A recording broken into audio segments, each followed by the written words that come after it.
தொடர்ந்து நானும் என் புருஷனும் ஊழியத்தை செய்யும்போது ஆகாரங்கள் கூட இருக்காது, என் பிள்ளைகளுக்கு சாப்பாடு கூட இருக்காது. ஒரு நாள் கூட என் தாயாரிடத்துலையோ என் குடும்பத்திலிடத்துல சொல்ல மாட்டேன். யார் கேட்டாலும் நான் நல்லா இருக்கேன் என்று சிரித்த முகத்தோடு போயிட்டு வருவேன்.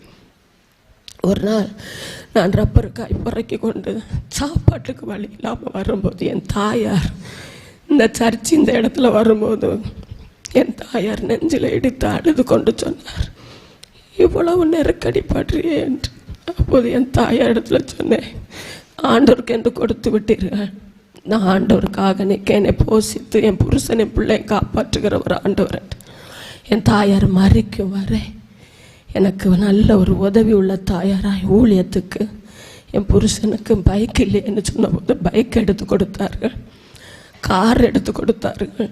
சகலவற்றில் என் தாயார் ஒரு ஒத்துழைப்பாக இருந்தார்கள்.